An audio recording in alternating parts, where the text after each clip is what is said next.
Hey, good morning, church. We're so excited about you worshiping with us today and joining us from wherever that you are.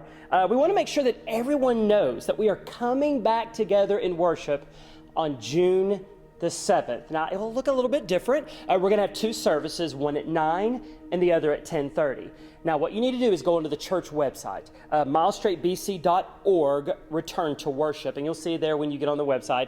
And you're going to have to actually reserve your seat. We're just trying to follow some CDC guidelines. All of that will be explained on the website. Hey, we wanted to let you know that you can continue to give during this time, and you can do that by going to milestraightbc.org/give, or if you don't want to go online, you can call the church office, and we'll make arrangements at that point. Don't forget that you can join us every Monday, Wednesday, and Friday for family time at 9 a.m. Our pastors are right now going through a study of the book of Proverbs. Hey, today Mickey Rector will be speaking to us on the subject of humility. We are so glad that you've joined in there with us. And if you're watching on Facebook right now or any other social media and you have the chance to kind of share this broadcast, please do so. We would love to share this message with our community around us. Again, thank you for joining us today at Mile Straight.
Psalms 18, verses 1 and 2 says these words.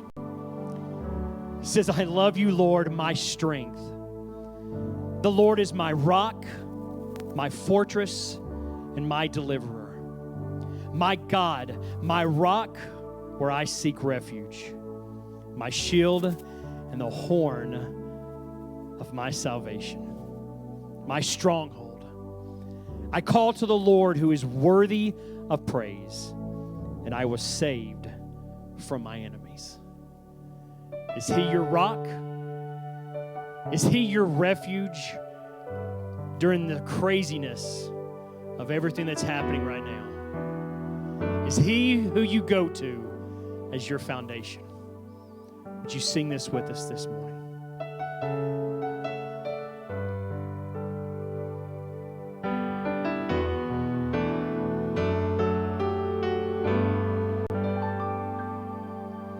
O Lord, my rock and my redeemer, greatest treasure of my longing soul.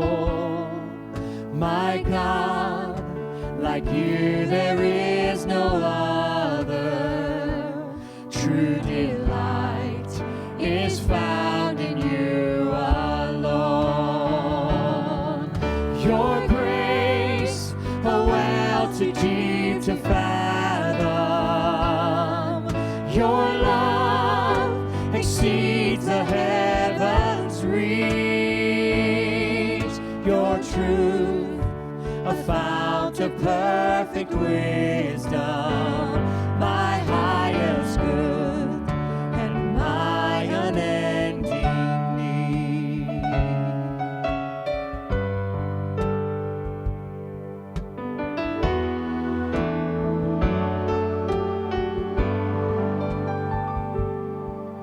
O Lord, my rock and my redeemer, strong defender of my weary heart, my sword to fight the cruel deceiver, and my shield against his hateful darts, my song when enemies surround me, my hope when tides of sorrow rise, my joy when trials are abounding, your faithfulness, my refuge in the night.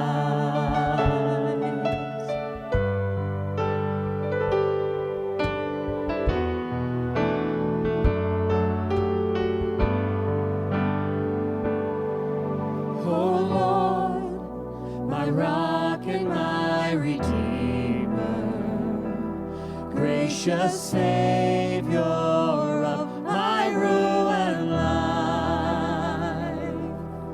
my guilt and cross laid on your shoulders, in my place you suffer, bled and died. You rose the grave and death are conquered. You broke my bonds of sin and shame. You rose the grave and death are conquered. You broke my bonds of sin and shame. Oh Lord, my rock and my redeemer, may all my days bring glory to your name. May all my days bring glory to your name.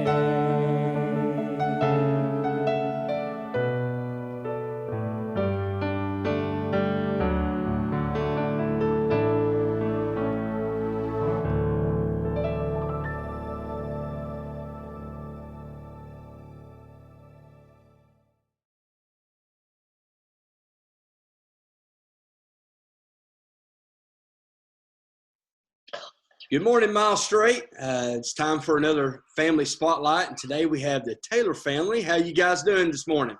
Doing good. Great. Good morning. It's great to see you guys. Let me just start off by asking you, how long have you guys been a part of Miles Strait Baptist Church?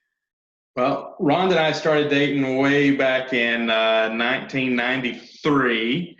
And so we visited while we were going to college, got married in 95. And I was in the military, so we kind of moved around a bit. And we've been, I guess, full-time members, full-time residents of Saudi Daisies since 2010. And we moved back to Saudi after military assignment. And, of course, set up roots, joined the church, and kind of been active since then. Okay.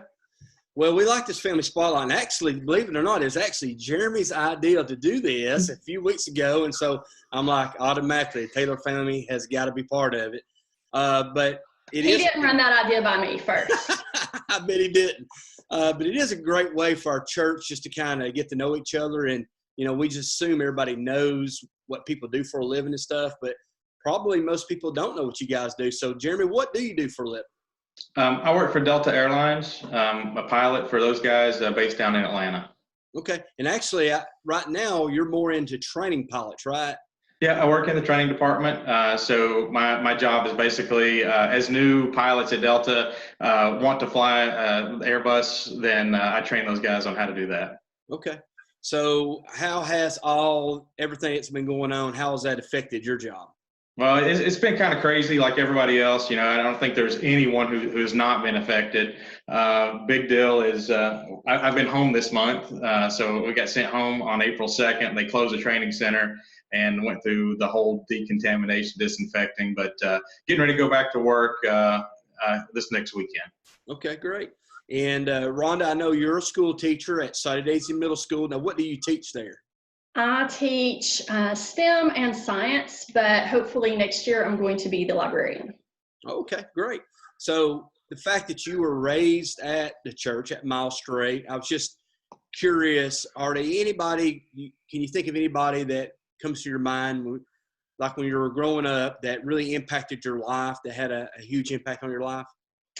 Well, I definitely think that the church camp, like Harvest Time Youth Camp, had just a huge impact on me as a kid and even as a teenager, because I went there as a kid and then I got to be a counselor there as I was a teenager. So it kind of that's when I kind of knew I loved working with kids. But my mom and Diane McCombs always cooked all the food, and they shopped for weeks and planned for weeks. And I don't know, that kind of influenced me just because they were hard workers and just stayed involved all the time. And then Brother Al, because he was always there every day, and then one year he took a whole bunch of us teenagers, just like the week before camp, he picked us all up in the church van. He drove it. I know Jason was there, and Van and Chad and Travis and me, and I think Jennifer Sloan. And he took us to Toys R Us, and he let us pick out any toys we wanted to take to church camp. And then he took us all to Dairy Queen and brought us a Blizzard. And I just thought that was the coolest thing, because, he was like the real pastor, and he took time to, drive us around and take us toy shopping. So, Brother Al's always just been fantastic. But even from a kid, I can just remember him, being an influence. That's great. It's a great memory you have there. I see Spencer behind you there, and Spencer actually lives in Knoxville. Is back at home during quarantine, but is both going to school and working up there. But Spencer, how's everything going? Life's going pretty good. You didn't ask, what I do for a living. I actually just got laid off, so not doing anything now, just going to school. With Spencer, you never know what he's going to say. That's right. Spencer is. And then Caroline, I promise I wouldn't make her say anything, but Caroline is here also. And Caroline is part of class of 2020 at Saudi Daisy High School and soon to be a graduate. And in the fall, we'll be attending MTSU. So we think about our graduates, especially during this time, because you guys are facing something none of the rest of us ever faced, the fact of not being able to actually have a graduation. Or maybe you will later in the summer, we don't know, but a lot of other things like the prom and just the other stuff that are special about your senior year, unfortunately, hadn't been able to have. But congratulations to you, Caroline. And I also know you guys have got one more member of your family. Unfortunately, he's not around. So what exactly is Jake doing right now? He's still working, and they're letting him work from home like every other week, so they have less people in the work. He lives in Wisconsin. Yeah, he lives in Madison, Wisconsin, and he worked for the local CBS affiliate there. He's a TV producer for the morning show. So, okay. All right. And yeah, we're actually going to try to see if we can get Jake to join us here. Is he Jake, are awake? you there? Well, There he is. There he you said is. you're going to text me and tell me. Oh, that's right. Hey, Jake, you know, we make it up as we go around here. He's I'm sitting here normally watching asleep right now because he works third shift. Yeah, bedtime. I just took melatonin, so bedtime's in about 10 minutes. Okay, so yeah, explain a little bit about what exactly you do up there at the TV station. I'm an overnight news producer, so every night while y'all are asleep, I start writing the morning show. So all the scripts and stuff, I take care of all that. Okay. And then 5 a.m. the words go on air. So how do you like living in Wisconsin? It's pretty good. We're our stay-at-home stuff is going on a little longer than y'all's. It's gonna we've got another month left still. They just extended it about a week ago. So Okay. Now I've heard a rumor, and maybe you can help me on this rumor. I've heard that there's going to be a new Magnum PI movie come out, and so you're doing a mustache for that. Is that any truth to that? Yeah, absolutely. I don't know. You may not be able to see it, but it's here. It's I would love to say that this is week 1, but this is week 6. So we've made great progress. Hopefully by 2024, we'll be ready to start production on that. There you go. There you go. Well, Jake, it's good to see you, and we just wanted you to kind of surprise your family. And but again, we appreciate all the Taylors coming on today as we spotlight different families. And again, thank you guys so much for joining us. Hope you guys have a great day. All right. See you, Mickey. Thanks. Thank you.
This morning, we're going to look at a passage from Luke's Gospel, Luke chapter 9. So if you have your Bibles or a Bible app at your house, please turn to Luke chapter 9 at this time. We're actually going to look at 3 verses 46 through 48 of Luke chapter 9.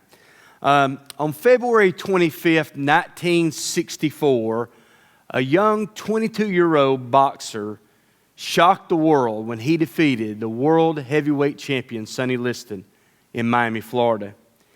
Even more shocking was his brash attitude that the new champion displayed when he grabbed the microphone and declared, "I am the greatest.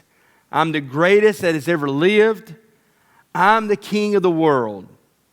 Listen to me. I'm the greatest. I can't be beat." The boxer holding the microphone, of course, was Cassius Clay, who later changed his name to Muhammad Ali. But his arrogant persona influenced the changing culture of American sports. Fast forward over 55 years to today, the sports culture is filled with athletes bragging and pointing to their achievements and to all that they've done. I don't know about you, but I have been glued to my television every Sunday night for the past month at 9 p.m. watching The Last Dance. Now, you may not watch The Last Dance. You may not even have a clue what The Last Dance is. It's not a reality dancing contest, I promise you that. The Last Dance is actually a documentary about the final championship season of the Chicago Bulls during the 1997 and 98 season. Tonight will actually be the last 2 hours. It's a 10-hour documentary, and tonight will be the final 2 hours. For the most part, the 10-hour documentary has focused on the life of Michael Jordan. Jordan led the NBA champ Bulls to 6 championships in the 1990s. And it's interesting watching this documentary because as you watch, Jordan at times is often very arrogant as he dismisses other players that seem to think that they might be able to, could have stopped Jordan in some way or slowed him down on a basketball court. Especially I think about when he talked about NBA Hall of Famer Gary Payton, who is a fantastic player and a great defensive player, who just made a suggestion that he might have been able to slow Jordan down if he had recovered him every game during the 1996 finals. I've seemed to accept Jordan's arrogance as almost proper and good watching him talk, because it seems like whatever Jordan said he would do, he backed it up on the court. So if we can back it up, is it no longer wrong to be arrogant or proud? I think at times as believers we need to step away from our culture and look and see what God's Word says about issues. Interesting fact is that when we read the Bible has a lot to say about the issue of pride. And pride's definitely not something that just has affected today's culture. But actually it goes all the way back to the Garden of Eden. When Adam and Eve sinned against God, pride has been there ever since. Pride is something that just naturally fills the human heart. The passage we're going to look at today from Luke 9 is a passage about humility and pride. When we get to verse 46, right before verse 46, Jesus is talking to the disciples. And he's telling the disciples that he is getting ready to be handed over to the hands of men that are going to kill him. So this is a somber occasion, you would think. But it seems as if the disciples really didn't get it. They didn't understand what Jesus was even talking about. Because when we get to verse 46, after Jesus just said this, another conversation breaks out. The scripture says this in Luke 9:46. An argument arose among them as to which of them was the greatest. An argument arose among the disciples. Which one is the greatest? Now it's interesting that Luke talks about this in Luke 9, but this is not the only time that we see this in the Gospels. There's a couple other times that is recorded that the disciples broke out in an argument about which one of them was the greatest. So listen carefully. If these men could walk every single day with Jesus Christ for 3 years and still fall into the temptation of pride, don't for a second think that we're above that. Not for a second. No one is immune to the temptation of pride. Now you might say, well, I'm a follower of Jesus Christ and Jesus has made me new. I'm not like I used to be. I'm redeemed. God's grace has changed me. Well, that's outstanding. That's grace. That is great what grace has done. But please understand this. Pride is something that we have to daily die to. Jesus said to take up your cross and follow Him. That is to die to ourselves, is what that means. And that is something that through sanctification, that we die to ourselves every single day. You know, pride is the major reason that churches have divided and some churches have closed their doors because of division that's led from pride. C.S. Lewis said this, pride is the devil's most effective and destructive tool. Jesus knew that. And Jesus continued in this passage, and he said this in verse 47. The first part of 47, he said, but Jesus, knowing the reasoning of their hearts. Let's stop right there. Jesus, knowing the reasoning of their heart, he knew what was in their hearts. He knew that pride is not something we see just on the outside, But when we see it from the outside, on the outside, it's because it's coming from deep within. It comes from our heart. Because pride is a heart issue. Pride means to be self-centered. It means to self-love. It means to self-promote. It means to self-exalt yourself. You know, it's funny, but some of those things are almost viewed in today's culture as virtues, not something negative. To self-promote yourself, to self-exalt yourself, is seen as being self-confident and a good thing. But the reality is that all these expressions flow from a sinful heart. Pride ultimately seeks to dethrone God. We don't want to submit to anyone. We want to be in charge. We want to be king. And again, the scary part of that is it impacts every single one of us. It impacts you, and it impacts me. Jesus continued in verse 47, but Jesus, knowing the reasoning of their hearts, took a child and put him by his side. Jesus took a child and put him beside him. Now, why did he do that? Because in that culture, children were not viewed very highly. You know, today we celebrate children. I think it's great to celebrate children. We almost celebrate them too much. Sometimes parents do all kinds of crazy stuff just to keep their kids happy. Children are a big part of our society, but not in that society. In that society, children were not respected. They were not valued. Matter of fact, children in the importance pecking order, children were very, very close to the bottom. The only ones that were below children were people that were diseased or had a disability. And because in that culture they viewed, and the Pharisees taught this, that if you had a disease or if you had a disability, it was because there was sin in your family. And because of that sin, God was bringing judgment. So they were viewed as the lowest of society. Matter of fact, they were the outcast, and many times they were kicked out of society. But just above them were the children. And honestly, just above the children were women. And then the men were way up here. That's the way the culture viewed them. So Jesus, knowing that, takes this little child and he puts him beside him. Look at verse 48. And said to them, whoever receives this child in my name receives me. And whoever receives me receives him who sent me. Now let's stop right there.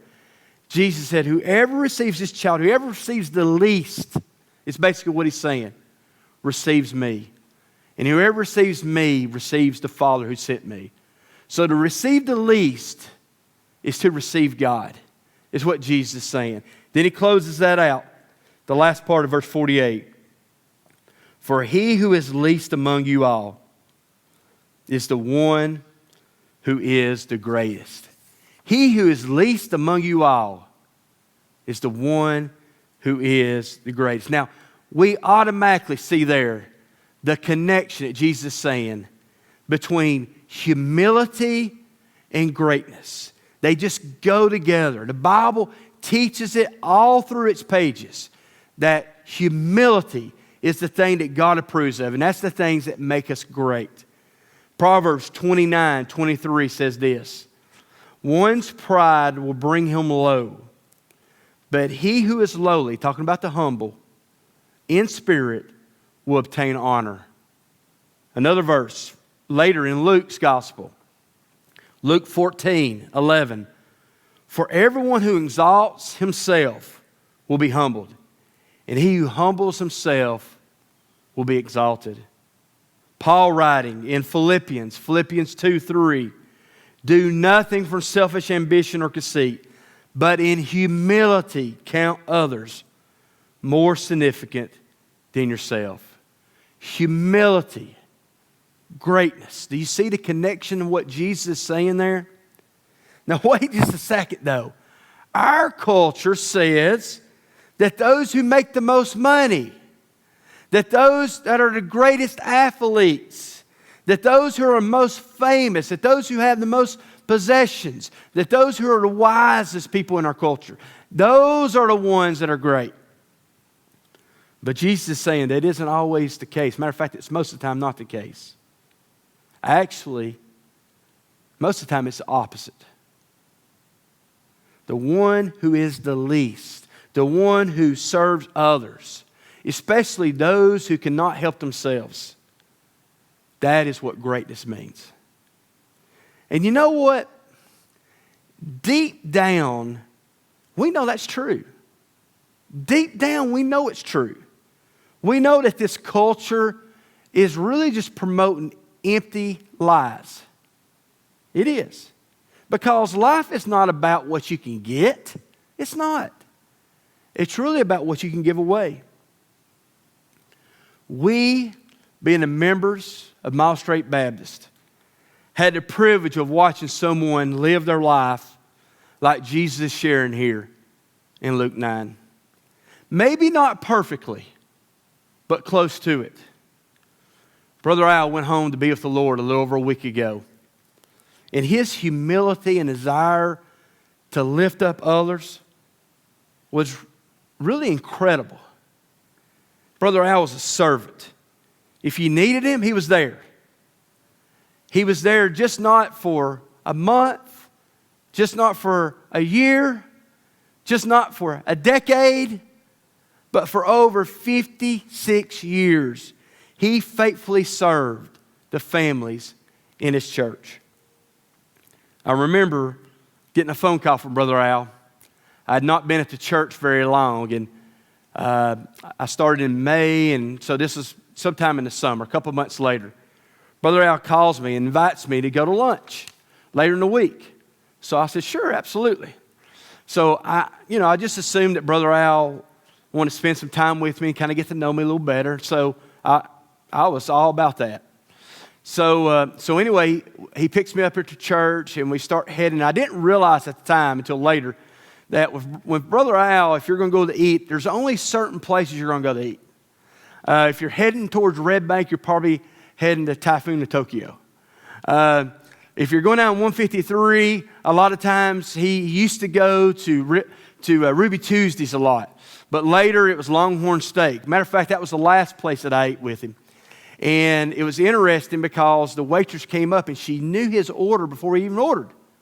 And to find out, Brother Al had been there 3 times that week. So he was somebody that when he loved a restaurant, he visited quite often. But on that day, he took us to Rib and Loin, which he liked rib and loin also. And I'm a big fan of barbecue, so I'm like, absolutely. So we got to Rib and Loin and we sat and just talked for a while. Brother Al has known my family for a long time. He actually knew my dad from the days he worked at DuPont back before he even came to Miles Straight. So he's known my family for a long time. And he asked me a lot of questions about my family. And we just sat and talked about things. And Brother Al, he's got just an incredible sense of humor. He would just say stuff, and he was very, very witty. But I remember him talking, and then all of a sudden, his tone just kind of changed. And he looked at me, he said, Mickey, he said, I need you to forgive me. I was thinking, Brother Al, what? Forgive you? And he said, well, let me explain. And Brother Al spent probably 15 minutes talking about his life over the years and his life in ministry. And he shared with me how he had a struggle with being self-righteous and judgmental towards other Christians. And he was just sharing with me about how one of the groups that he really had an issue with and was really judgmental about was Southern Baptist. Because he knew that I was raised Southern Baptist. He knew that I came to Miles Straight from a Southern Baptist church where I served before. And he said, let me just kind of explain. He said, I remember, and I don't know what year he said he did this, but he went to a conference. And I don't know if the conference was at Bellevue, but I know Adrian Rogers was the main speaker at the conference. Adrian Rogers pastored Bellevue in Memphis for years, a godly man who's gone on to be with the Lord. But Brother Al said, I was listening to Adrian Rogers, and he said, God just started to convict me. God just started to work on my heart to show me that I had been so judgmental and self-righteous towards other believers. I had said things that was not right. And I just remember, he looked right at me and said, Mickey, I need you to forgive me. And I looked at Brother Al. He had tears in his eyes when he said that to me. I didn't know what to say. I was speechless. Here was a man that had faithfully served God and faithfully served families for longer than I'd been alive, asking me for an apology. I just said, Brother Al, I said, I didn't even know you had any of these feelings, but absolutely, you're forgiven. I accept your apology. And I don't think I'll ever forget that moment. But see, it takes a humble man to confess something like that. It takes a man that walks with God to say something like he said. You know, when we have a proper view of ourselves, when we truly understand that we're sinners, that we're depraved, and anything that's good about us is because of God's grace, when we truly understand that, and also when we truly understand and have a proper view of who God is, we understand that He is the King, that He is the one that we should worship with our lives, and we should make Him known to others. When we have that proper view, then and only then will our lives be great. That's the only time that our lives can truly be great. What about you? Have you bought into the lies of this world selling about greatness? I have to confess, I have at times listened to the world and kind of bought into what the culture's saying. Living for Jesus and serving others like Brother Al did. That is a life well lived. And that honestly is the true meaning of what it means to be great.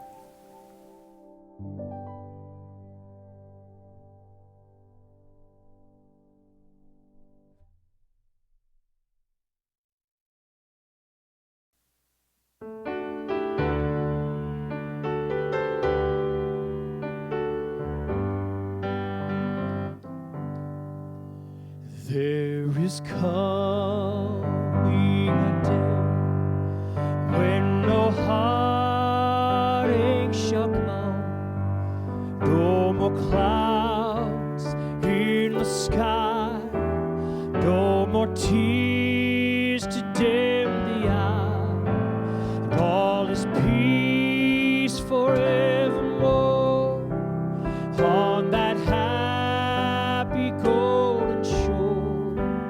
What a day, glorious day that will be. What a day that will be, when like Jesus I shall see, when I look upon His face, the one who saved me by His grace, when He takes me by the hand and leads me through the promised land. What a day, glorious day that will be. There'll be no sorrow there, no more burdens to bear, no more sickness, no pain, no more parting over there, and forever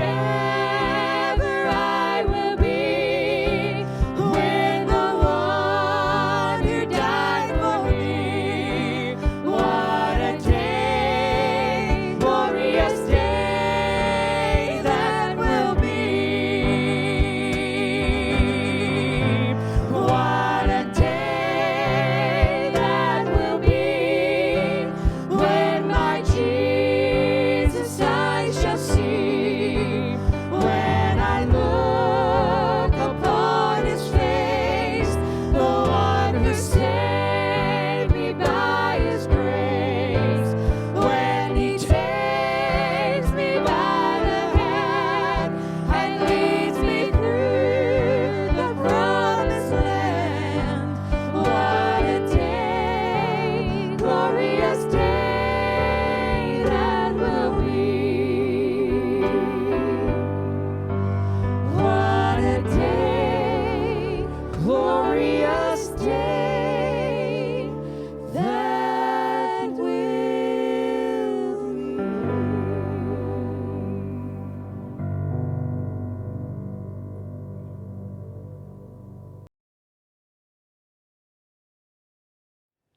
Thank you again for joining us for worship here at Miles Straight.